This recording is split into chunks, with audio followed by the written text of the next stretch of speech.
This is Eyewitness News on LA56 with live breaking news.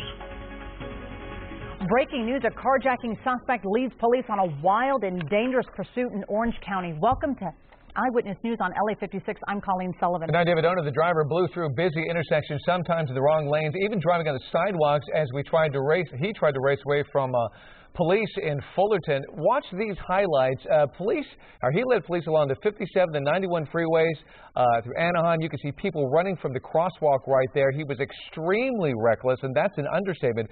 As you continue to watch how he maneuvers his way through. Now he's going into oncoming traffic, the wrong side of the road, desperate to get away. Another very tricky move, jumps in front of a truck here, decides to, this is on the 91 westbound, all of a sudden changes his mind, gets back onto the freeway, goes airborne, and take a look at this. Yeah. Squeezes through traffic, through a construction site, over the cones, continues to go, and then through a barrier at another construction site. Police still very close. Watch the intersection. As he goes through this intersection, the police car is almost clipped by an oncoming car, and there he winds his way through a neighborhood in Yorba Linda. He finds himself on a cul-de-sac, and you think this thing is just about going to be over. He winds his way through, hits up on a curb. The police are right behind him. They jump out of the cars. Their guns are drawn. They're right behind him. This is where it often can become fatal, where officers could fire, and he continues to move. Another car drops behind him, and he still refuses to give up. Reverses his way through onto a driveway, over a tree, and that's where he can't go any further. He jumps out of the car. However, officers swarm on top of him, and they jump on top of him in front of this front lawn of somebody's house on Santa Anita Way in Yorba Linda. It was a dramatic pursuit, and perhaps the most remarkable thing about this pursuit, this guy was desperate to get away, broke every law in the book, and nobody was hurt. I don't even know if anybody got hit outside of the car that he was in. I don't think so, but I'm not quite sure. But what was so impressive is you saw all the police officers or sheriff's deputies right there on the car, guns drawn. He still, at first you think he's going to give up, and then he reverses and he starts going through, trying to find a way out. Clearly lucky to be alive. But this man was wanted for carjacking in La Habra. Cops got him immediately. He refused to give up, but he is now in custody and everybody is safe. And clearly facing a lot more charges tonight, more than just carjacking. All right. Well, our other top story tonight, high tide rolled in just about an hour ago. The expected high surf canceled tonight's Tall Ships Festival Sunset Parade sale in Orange County. Eyewitness News reporter Jory Rand is live in Long Beach with a look at how people are taking steps to prevent possible flooding. Jory. Colleen, the sun is fully down now, but work is still being done on the beach here in Long Beach. I'll step out of the way so you can see some of those trucks bringing in tons of sand. There's a bulldozer putting that berm into place even as we speak. Now, the surge from Hurricane Norbert isn't expected to be as large as what we saw last week during Hurricane Marie, but Long Beach just isn't taking any chances. You can see those trucks here. We've got some video from earlier in the day of some of the work being done to build up the height and width of the protection here. They've been at it since early this morning, moving literally tons of sand into place. Crews also put up some plywood retaining walls, doing whatever they can to protect some of these beachfront properties in the event that the water does top these berms, though that's not expected given the height and the width of the sand as well as the expected level of this surge. Still, community emergency response volunteers were seen going through some communities today, just basically warning citizens of any potential dangers, maybe put some sandbags in place early if they could. The city saying everyone is just better safe than sorry. We're actually taking those precautions, taking the reports from the Weather Service very seriously, and making sure that we're taking those proactive actions to minimize any potential impact on our local community. All right, so high tide has come and gone now. It peaked at about 7:01, but you remember what happened last week with the surge from Hurricane Marie. They didn't expect it to be as bad as it was. Then as the night grew on into midnight and the overnight hours, that's when things really happened. So despite the fact that high tide has been hit here, certainly folks are not out of the water. They'll continue work throughout the night here in Long Beach. We're live in Long Beach. Jory Rand, ABC7 Eyewitness News. Jory, thank you for that update. In the meantime, the high surf isn't the only thing we might receive from this storm. Can you believe it? Maybe even rain. Here's Jonathan. Looks like even some heavy rain potentially, David. Colleen, folks, good evening. Live Meganopolis 7000 HD. Dry right now, but unlike Marie, this storm, Norbert, we could see quite a bit of moisture from, and come Sunday, Monday, maybe some rain in there. We'll get to the details on that a little later, but today, warmer. We started a warm-up today. 71 right now in Long Beach. Temperatures around the board. You just saw Wrightwood there, updating, 69 in Wrightwood. It's a pleasant evening, but we've got some 80s out there like Van Nuys, Santa Clarita, where we didn't see that last night. Some spots right now are about 10 or 11 degrees warmer than you were last night, like Van Nuys and Victorville. That's what we're looking at here, the 24-hour temperature change, plus 11 from this time last night in Victorville. So here's Norbert, winds of 110 moving northwest at 9. As it makes a trek to the north, moisture moves into Southern California. That spells a few things, including rain chances. We'll have details on those rain chances coming up in the 7 days. All right, we'll see you then. Okay. Put the power of the ABC7 weather team in your pocket with our free Mega Doppler weather app. Download it from the iTunes App Store or Google Play. Search Mega Doppler. Now the latest on that runaway plane. The Jamaican military says it found an oil slick that may indicate where that plane crashed. The pilot set out from upstate New York to Naples, Florida, when somewhere along the way he became unresponsive. Eyewitness News reporter Alex Michelson has a closer look. The plane took off from New York and was supposed to land in Florida, but it ended up crashing near Jamaica. This is the type of plane, a six-seater with 2 people on board. It's believed Larry Glazer was piloting the plane, and his wife Jane was the only passenger. He radioed air traffic control after something went wrong. We need descent down to about 180. We have an indication it's not correct in the plane. Bye-bye. Soon after, Glazer stopped communicating. We're 0 Kilo November. You hear this? U.S. military scrambled F-15s to find what was essentially a ghost plane. I could see its chest rising and falling. Right before I left, it was the first time we could see that he was actually breathing. And it may be a deal where, depending on how fast they descend, he may regain consciousness once the aircraft starts descending for fuel starvation. As pilots say, the windows started to fog, then ice, signs that the plane lost pressurization. You're not going to have enough oxygen in the air, and the brain will slowly begin to shut down bodily and mental function. At 2:15 this afternoon, the plane falls into the Caribbean, 14 miles off the coast of Jamaica.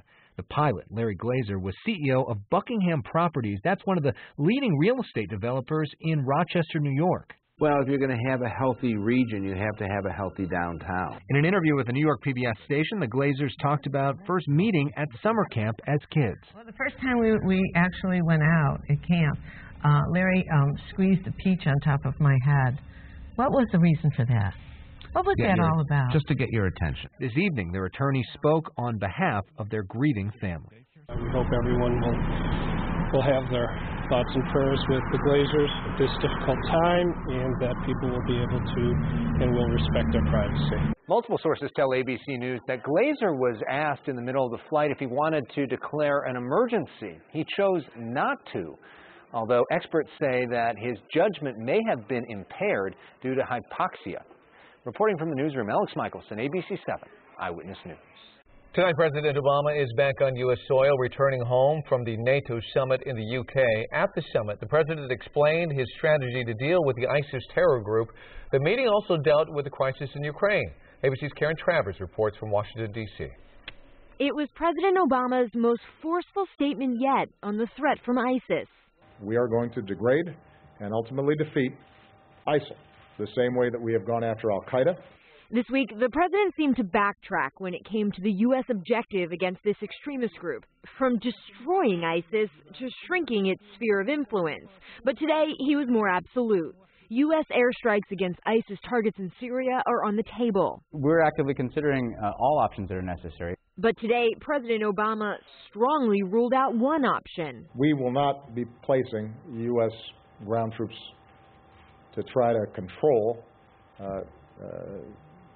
the areas that are part of the conflict inside of Syria.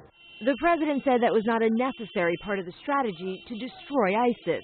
We are going to have to find effective partners on the ground to push back against ISIL. But organizing that coalition will take time. President Obama didn't get into any timetable, but said the U.S. and its allies are working deliberately.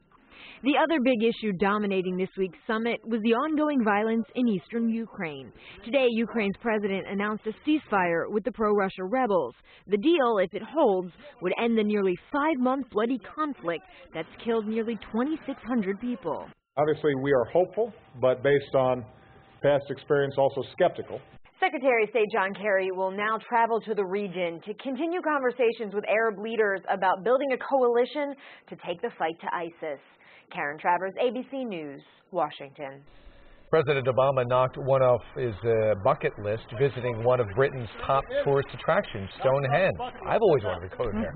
Mr. Obama wandered through the massive stone monoliths, taking in the sights. He even stopped to take a picture with the family, also visiting the site.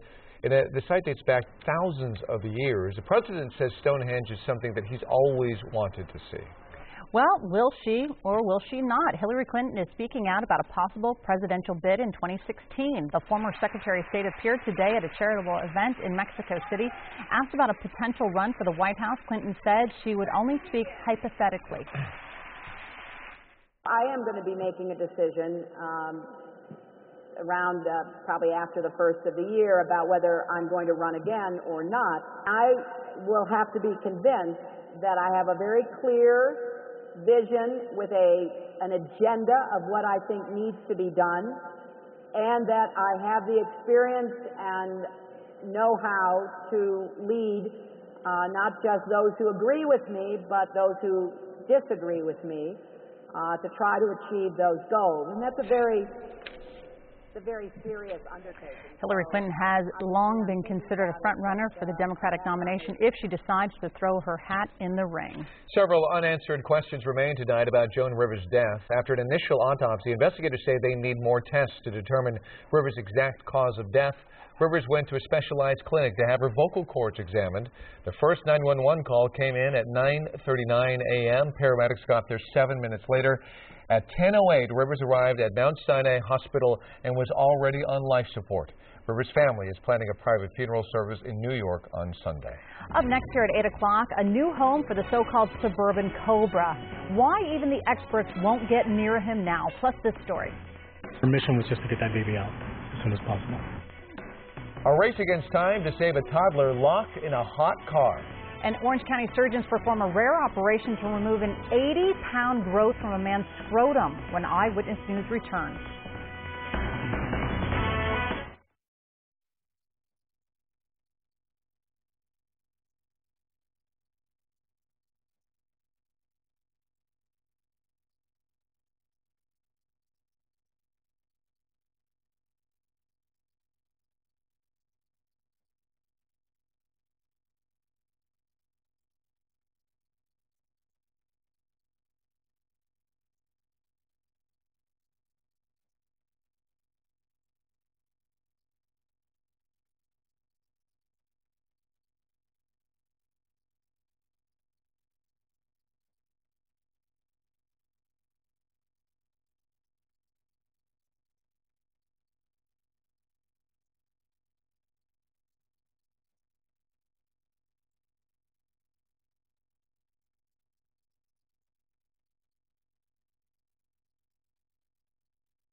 The cobra that terrorized the Thousand Oaks neighborhood and triggered a days-long search is now headed to its new home, the San Diego Zoo. The monocled cobra was captured yesterday in a backyard woodpile by animal control officers. It was taken to the LA Zoo where the reptile curator gave it a clean bill of health. The cobra's venom glands appear to be intact. It says it's not an albino cobra as it has been identified, but probably bred to look that way. Captivity, they're actually quite common. They're bred in the exotic pet trade for certain traits such as albinism and leucism, which we're seeing in this case. We would like to display something like this, but the reality is the antivenom for this species comes from Thailand. It would take me weeks to acquire it. It's extremely expensive.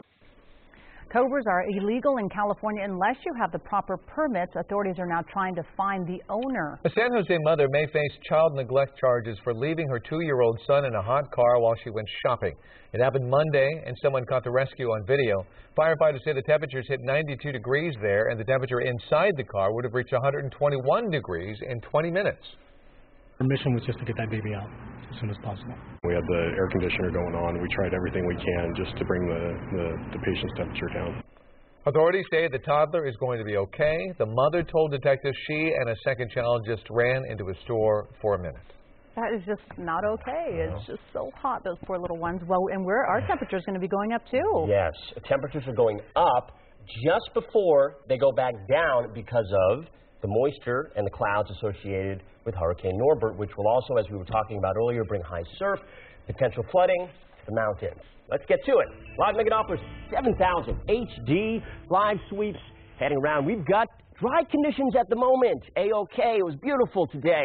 All right, we've got a little bit of marine layer pushing back in at LAX, and I think we're going to keep it right there at the coast for the next couple of days as temperatures go this way.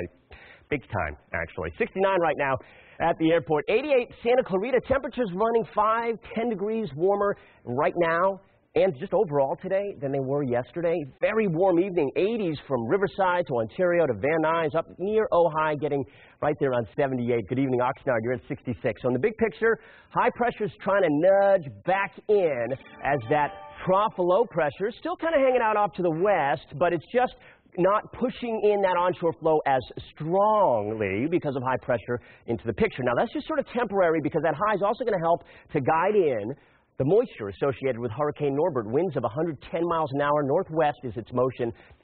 Right there, you can get the idea. 9 miles an hour. As it heads to the northwest, moisture moves into the Southern California region as we go in through Sunday and Monday. Look right here on the future rainfall. I stopped it Saturday. We're okay. It's going to be hot.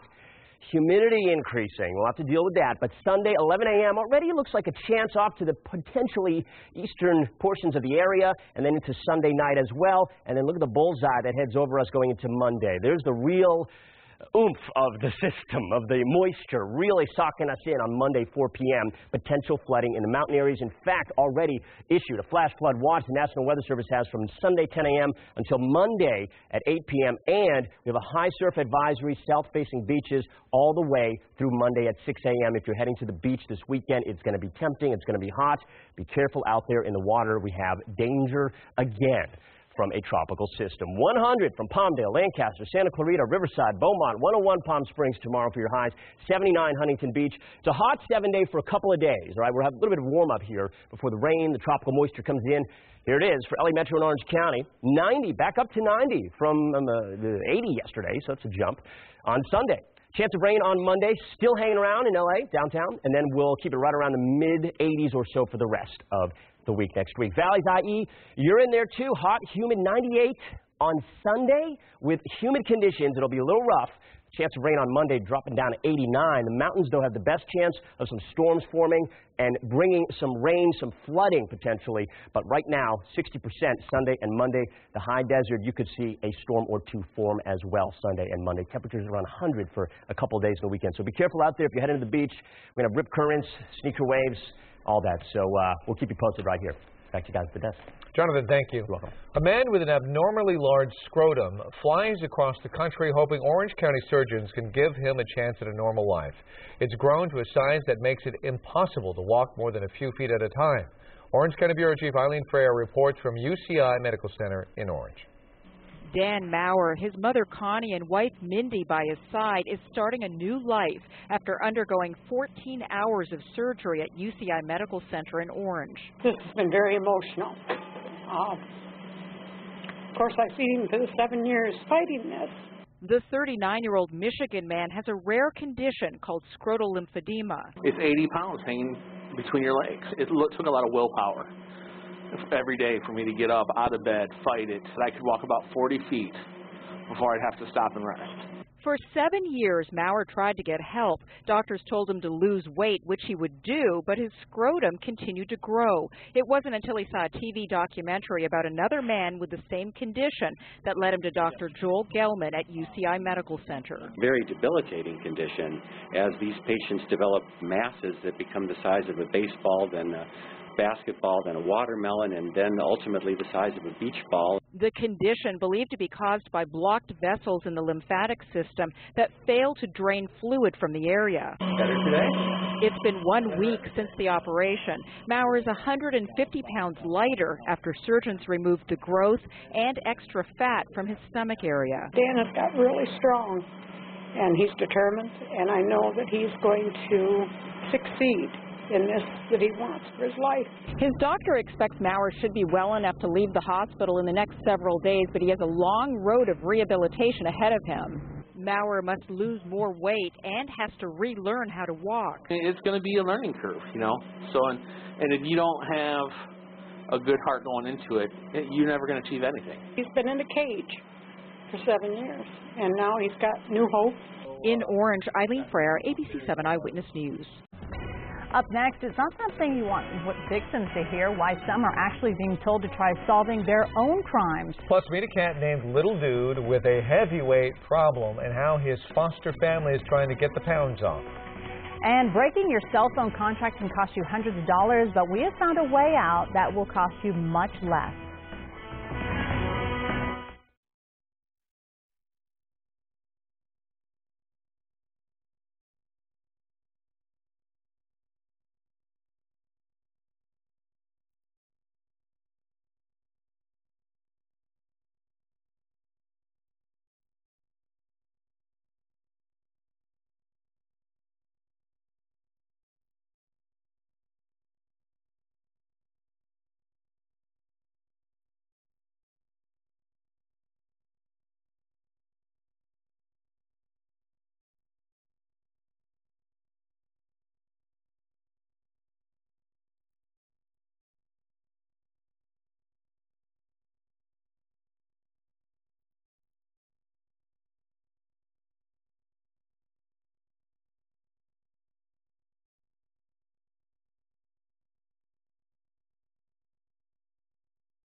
Imagine dialing 911 to report a crime and being encouraged to investigate the crime yourself. A review of British police work finds that the response from some police operators, London's Metropolitan Police call center takes thousands of calls each year. Operators are trained to decide whether an officer should be sent. The independent report found only a small number of police forces in England and Wales send officers to every crime. The report expressed concern some police operators are encouraging crime victims to become do-it-yourself detectives. Certainly for vehicle crime, offences of criminal damage, some cases of assault and some cases of burglary, we found there was no investigation, and in a good number of cases the matter was closed virtually as soon as the telephone went down on the victim. According to the report, police blame budget cuts for the inadequate responses. A fat cat, ironically named Little Dude, has a big problem. He needs to lose lots of weight before he can be put up for adoption. Little Dude got dropped off at Wag's Pet Adoption in Westminster about 2 weeks ago. The no-kill shelter says his former family couldn't afford the new pet rent their apartment complex implemented. The 10-year-old cat is currently at a foster home in Costa Mesa, and his last weigh-in lost 3 pounds, coming in at 33 pounds. The shelter says it wants him to lose a lot more weight before a forever family adopts him. The big fat cats, for whatever reason, don't do well. They stress out easier. They stop eating, and we see them develop liver issues, which ultimately ends in their euthanasia. So we were really trying to avoid that. Aww. The shelter's coordinator says Little Dude could be ready for adoption in a few months. All right, he's made some steps. 3 pounds so far. Yeah. We are updating the evening's top stories next at 8:30, including more high waves and the possibility of rain. Plus more on the wild Orange County pursuit, what we're learning about the suspect. Plus new details about an American in Michigan. Are his video messages inspiring some to join ISIS?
Live from ABC7, this is Eyewitness News at 8:30 p.m. on LA56. Our top story at 8:30, a wild pursuit in Orange County. I'm David Ono. And I'm Colleen Sullivan. This is Eyewitness News at 8:30 on LA56. Officials say a carjacking suspect led them on a chase beginning just after 7 o'clock tonight in Fullerton. There were several close calls with the driver on the wrong side of the street and making risky moves on the freeway. It came to an end in Yorba Linda in a cul-de-sac on the 4,000 block of Santa Anita Way. But then the driver still tried to back out and escape. You'll see it when he got out, he did spread eagle on the ground. He was taken into custody at gunpoint. Beach communities are bracing for more high surf this weekend brought by Hurricane Norbert. In Long Beach, workers have been firming up the berms along the peninsula shoreline and securing plywood to protect homes. The National Weather Service says the surf will not be as big as what it hit Southern California last week. Volunteers of the community emergency response team passed out flyers at homes in the Naples neighborhood of Long Beach, warning residents to be prepared for the expected swell surge. But it is dangerous out there, and it will continue to be so. Let's check in now with Jonathan Novak. David, in fact, we already have had a high surf advisory in effect since last night. That goes through Monday at 6 a.m. for south-facing beaches. That's what the purple color is right here. Now, what's the green behind me? This is a flash flood watch for the San Bernardino Riverside County mountains. Why? Because not only are we getting that high surf from Norbert to the south, but this live Mega Doppler 7000 HD comes Sunday and Monday will be bringing some activity to the area. Here is Norbert down to the south of us, winds of 110. Moving to the northwest, I'll tell you how likely rain chances are, and you know what? It's going to get really hot ahead of this system, too. It's coming up in the 7 day. All right, Jonathan. A new report blames the death of a 19-year-old Cal State Northwood student on hazing. A criminal probe of the incident is now underway, and Eyewitness News reporter Carlos Granda has reaction from the young man's family. It's been 67 days since we lost him,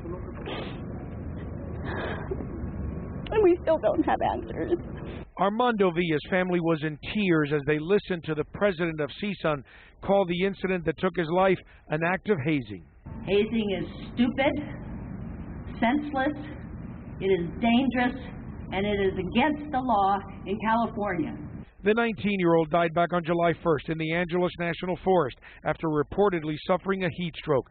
According to the school investigation, the fraternity hazing events were similar to boot camps, and on that day, several pledges, including Villa, were forced to wear tight shoes, and in the end, they were dehydrated and suffering in the hot sun. They had water and not enough water. The pledges wore really cheap, flimsy shoes. Some of them, including Armando's, were not the right size. And then you go on an 18-mile hike. What were his thoughts? What was he thinking? He probably knew I may never see my mom again. I may never see my brother, my sister, my dad, my cousin. Was he scared? Did he need us? And we were scared. The fraternity, Pi Kappa Phi, was suspended at the time. Now CSUN pressured the organization to shut down the local chapter and permanently withdraw from the school. Definitely, you don't need this kind of organization on your campus. You know, all it takes is one rotten apple, they say. So a strong message will prevent others from doing the same stupid things. Carlos Granda, ABC7, Eyewitness News. Pi Kappa Phi fraternity issued this statement, quote, although closing a chapter is never an easy decision, Pi Kappa Phi expects our students to uphold and abide by the fraternity's risk management policy and standards of conduct. A Florida gallery says it's going to showcase photos from that massive celebrity hacking scandal. It's all part of an art exhibit about privacy and the age of the internet. The photos will be printed on a large canvas and presented as part of Los Angeles artist Zavala's ongoing project called Fear Google. The gallery's founder says he doesn't condone hacking, but the goal of the exhibit is to continue this social conversation about privacy. As far as any legal hurdles, the gallery says it will face that bridge when they get there. We are learning new details about the death of legendary comedian Joan Rivers. We now know why she was undergoing an endoscopy at a New York clinic and what happened in the minutes after she went into cardiac arrest. With Joan Rivers fans leaving flowers and cards on the doorstep of her New York City home, her daughter Melissa said this about the outpouring of support. Humbling. It's all we heard from Melissa Rivers today, though some friends say she spent the day making arrangements for her mother's funeral to be held at Temple Emmanuel near her Upper East Side home, and she visited the funeral home that is making the arrangements. Did you get pizza? Miss Rivers' assistants, meanwhile, ordered food for the media gathered outside her apartment, saying that is what Joan Rivers did when she was here and the paparazzi were hounding her. This is what she did, and so we just figured if you're out here all day and you're doing your jobs in the hot sun, this is something she would have done for you, and we wanted to make sure you guys got fed. Rivers suffered a heart attack last Thursday while undergoing an endoscopy out of concern for a raspiness in her voice. A source close to the case tells ABC News the 911 call came at 9:39 a.m. last Thursday. 7 minutes later, paramedics were on the scene. At 10:08, she arrived at the hospital already on life support. The New York City Medical Examiner's Office and the State Health Department are both investigating the circumstances surrounding her death. Most vocal cord procedures are done in a hospital under general anesthesia or ambulatory surgery center. While it might be difficult right now, Melissa said of her mom in a statement, "I know her final wish would be that we return to laughing soon." And in Rivers' latest book, I Hate Everyone, Starting With Me, she describes the hilarious funeral she wanted. I want Meryl Streep crying in 5 different accents. I want a wind machine so strong that even in the casket, my hair will be blowing more than Beyonce's on stage. Rivers' family is planning a private funeral in New York. It will be held on Sunday. We're also learning from Us Weekly the legendary comedian will have a red carpet at her funeral where her friends and family will walk upon, and then it will be buried with her, and that only certain people will be allowed to roll it out. 29 miners are rescued from a collapsed coal mine in central Bosnia. 5 men are still missing and presumed dead. Emergency workers dug through 330 feet of collapsed tunnels to reach the trapped men. The miners were exhausted but happy they survived. Investigators believe a 3.5 magnitude quake which hit the area yesterday may have triggered a pressure burst and a gas blast causing the collapse. Tonight, the hunt goes on for the ISIS terrorists behind the beheadings of 2 journalists, and you're about to see what could be a U.S. drone flying right over that key town in Syria. ABC's Brian Ross has the image of that drone and the new scrutiny tonight. An American from Michigan. Are his video messages inspiring some to join the enemy? Today, over the ISIS stronghold of Raqqa, Syria, a sign of the battle that could be coming.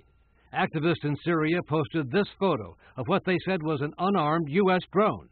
The ISIS side posted its own photo of the surveillance craft circling the city. The U.S. is urgently seeking intelligence on potential military targets and on any sign of the 2 American hostages still held by ISIS. Where are they, and are there any rescue attempts that are possible? The U.S. is also searching for some other Americans in Syria. Those like this former college student from Boston who have turned on their country to join ISIS. The jihadist recruitment pipeline to Syria from the U.S. and Europe is of huge concern to law enforcement authorities. Why did this happen to us? And now they are closely monitoring the preaching of this charismatic Muslim cleric living in Dearborn, Michigan, Ahmad Jibril, who invokes the history of great Islamic warriors. These were real men who were there to give their jugular veins for the sake of Allah. Jibril's internet videos are credited with inspiring an estimated 60% of the Western recruits to jihad in Syria, according to a study done at King's College in London. They were regularly listening to his sermons, and they were clearly influenced by him. Jibril, who spent 5 years in prison on federal fraud charges, does not specifically urge his followers to violence, but says the U.S. wants Muslims to die. They're waiting for the maximum amount of Sunni death, yes, to pleasure and delight their hearts. He's feeding the narrative without actually making an open call for violence. And then when it's time to convince them to fight, you're already halfway there. That was Brian Ross reporting. Up next, we're learning more about what caused a museum explosion that injured more than a dozen people. Plus new information about bras, breast size, and breast cancer risk. What every woman should hear. And thinking of breaking your cell phone contract, how to do it without breaking the bank.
New information tonight on that explosion at a Reno museum that injured 13 people, most of them children. Fire officials say it was likely caused by employee error.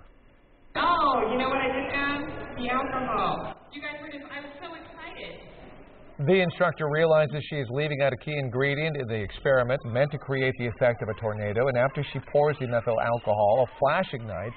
Then flames race across the countertop, spilling onto the floor where children are sitting. Officials say that alcohol is supposed to be applied before lighting a cotton ball, not after. Museum officials won't comment on what went wrong, but say the presenter is now on administrative leave. Only one child remains hospitalized and is said to be in good condition. When it comes to breast cancer, there are a lot of myths, but scientists have now debunked one. There's a widely held notion that wearing a bra can raise a woman's risk of breast cancer. Doctors at the Fred Hutchinson Cancer studied over 1,000 women, some who had breast cancer, others who did not. Experts say they found no connection with any aspect of bra wearing, including cup size or bra type, with any increased risk of breast cancer. A ribbon-cutting ceremony today expands the farmers market-style school pantry to help make sure hungry kids get nutritious meals. Second Harvest Food Bank of Orange County launched the expansion at Patrick Henry Elementary School in Anaheim. The Farmers Market program is available at 10 elementary and junior high schools, where 90% of the students qualify for the reduced lunch program. At the pantry, families can choose the fresh produce that they want. Have you ever felt trapped, stuck in that cell phone plan? Well, it turns out tonight you're not always without options. Tonight, meet a family saving nearly $2,000 in just 1 year. And here's ABC's Gio Benitez. Hello. The Krush family loves talking on the phone. Hi, dear. But 3 phone contracts with 3 different companies? Not so much. That costs them $300 a month. How are you? Do you need some help with those cell phone contracts? Definitely. Let's save you some money. Like 335 million other Americans with cell plans, the Krushes found it easy to sign up. Right now, you guys are spending too much money on these cell phones every month. We have 3 different plans right now, so it would be nice if we could get them all into one plan. But to cancel some of those plans, they'll be faced with those pesky early termination fees, up to $350 each. When you thought about that fee, That was like, no way. So what's that fee going to be? phoned a friend to take a look. Cell phone expert John Colgan. What I see here is an opportunity to simplify. What I also see is an opportunity to save money. Tip number 1, look for changes in your contract that you haven't agreed to. StartupCellbreaker.com looks for any differences in the fine print between the original contract you signed and their current one.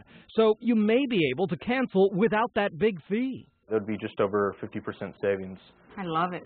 Tip number 2, sell or swap your plan. SellSwapper.com and SellPlanDepot.com let you post your contract online to allow others to take it over. Or tip number 3, switch to a carrier willing to pay those high termination fees when you become their new customer. T-Mobile now pays up to $650 when you move over to them. It's time to cancel some contracts. I hope so. By consolidating their plans, the Krush family can save more than $1,800 over the next year. That's real money. Gio Benitez, ABC News, Winona, New Jersey. Warmer temperatures with the possibility of rain. Jonathan Novak has your forecast coming up. Plus in sports, with an eye on the postseason, can the Angels extend their division lead in Minneapolis?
People living in a rural area of Hawaii are keeping a nervous eye on a slowly moving lava that could reach their community within a week. There's a state of emergency for the sparsely populated subdivision on Kilauea volcano's northeast flank. No evacuation has been ordered, but officials are concerned about the threat of lava. The lava flow is less than a mile from home. Wow. Well, we've been dealing with high surf. We were promised high temperatures. They're clearly on the way. But did you also know rain is on the way? Rain. We've got everything. Everything you could possibly want. Temperatures are changing. Rain chances changing. High surf changing. Everything's changing. Mother Nature is confused this week. And it's all, well, mostly, not all, because of Hurricane Norbert to the south. But we also have some that hot stuff coming in, that heat, triple digits, for some areas tomorrow. Live Megalopolis 7000 HD, we are dry right now. Live sweep is heading around. This is a current picture of what is going on in terms of the rainfall now as we go through Sunday and Monday. Looks like we could see some green on that screen. Riverside was 98 today, almost a 10-degree jump from yesterday. Woodland Hills, 98. Same for you. It's just hot today. It's going to be hotter tomorrow, and as we go through Sunday, about the same. 71 in Long Beach. Temperatures around the area very nice and pleasant. 80 Ontario, 81 Riverside. Temecula's at 74. Good evening, Santa Ana. You too are at 74, and we'll have the coastal clouds. The marine layer will be in place. This is what's happening. High pressure's nudged back in a little bit, and as that's been the case for the last 24, 36 hours, it's kept that onshore flow at bay, so to speak, just weakened, and that means that that marine layer hasn't really had an ability to push all the way in. It's helped to keep the temperatures going up. But to the south of us is the change that comes after the warm-up. Hurricane Norbert bringing the moisture as we're going through Sunday and Monday. Very strong winds. We're not really worried about winds. We're worried about the surf. There's high surf, and this is why winds go around Hurricane Norbert and hurricanes counterclockwise. So you can imagine all that swell coming around that east side of Norbert is getting pushed into those south-facing beaches. As a result, we have the high surf advisory already in effect through Monday morning. If you're heading to the beach, lots of issues in terms of sneaker waves and rip currents. Watch out there. On top of that, the flash flood watch is in there for the mountains of San Bernardino and Riverside County because of the rain chances. The rain chances enter the picture on Sunday. See the green right here? That's a slight chance.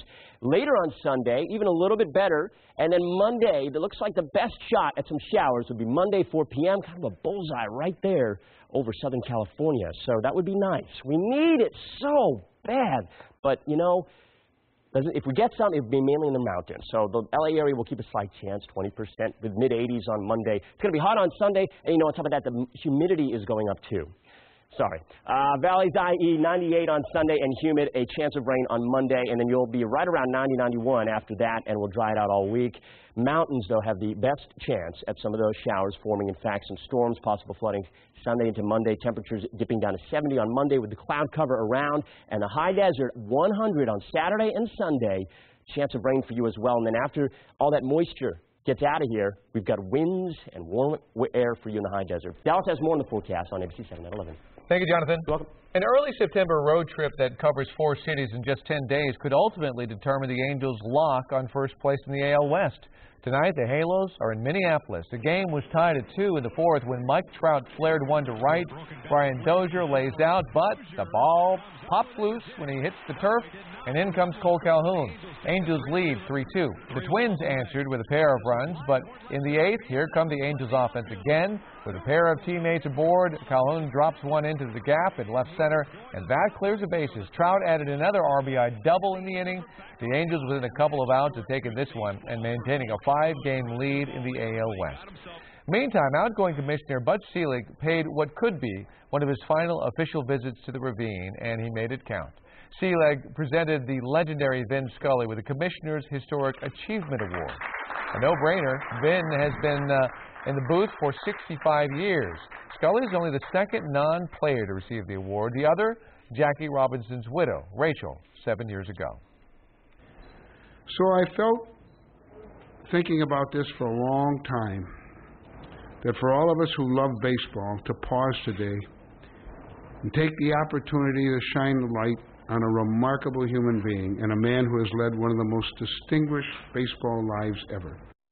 On to tennis now. Serena loves New York. For the 8th time in her illustrious career, Serena Williams is moving on to the U.S. Open final.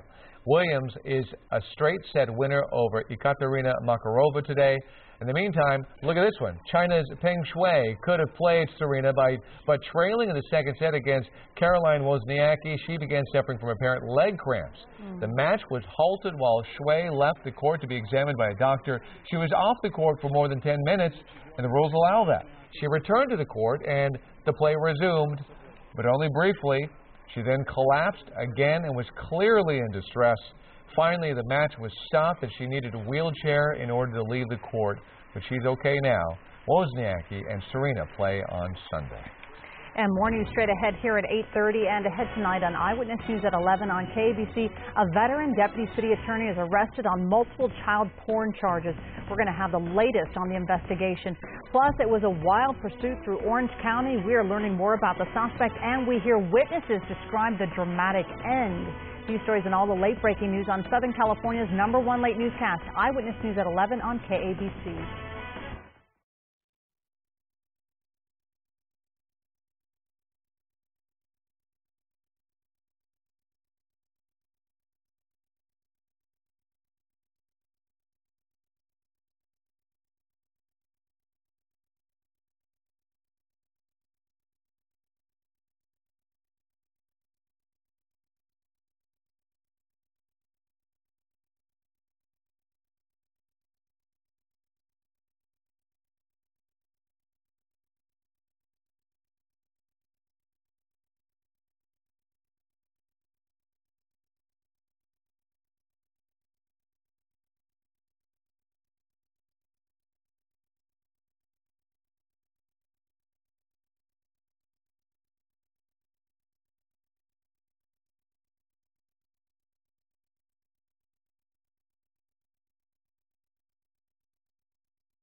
A beloved exotic pet has been hauled off from her home of decades in Rancho Cucamonga. The owner is upset and fighting to get back what he calls his little girl.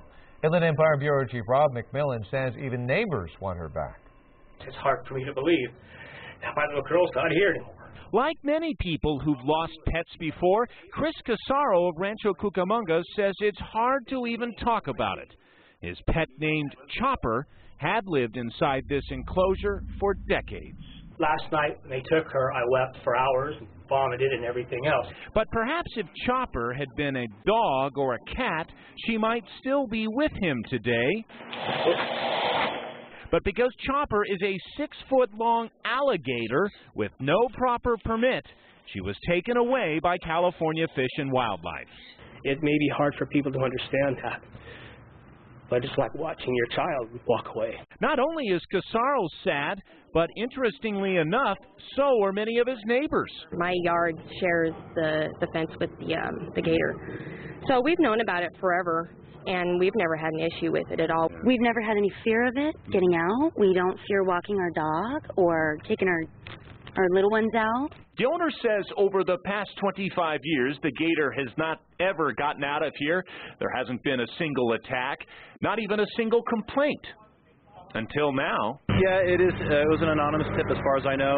Game warden Rick Bellis says the fact that Casaro says he has a city permit doesn't cut it. State law requires that if you have anything like an alligator, you have a state-issued restricted species permit. So for the time being, Chopper is now at a rescue facility in Phelan. It's tough because the kids miss her. Her owner and many neighbors wondering if they'll ever see her again. He's the person for the alligator. This is the place for it to be. He takes care of it. Imagine if you had a dog for 30 years, how you would feel if you lost her. You'd be devastated. And that's how I feel for him. He's devastated. Whatever they would need from me, I'm willing to put forth any monies or any effort to get my little girl back home. In Rancho Cucamonga, Rob McMillan, ABC7 Eyewitness News. Oh, man. His little girl doesn't like cameras, apparently. No. I hope he gets them. Yeah, I do too. Thanks for joining us for Eyewitness News at 8:30 and LA56 Law and Order SVU is coming up next. And Eyewitness News continues at 11 p.m. at ABC7 and anytime on ABC7.com. Have a great weekend. Good night.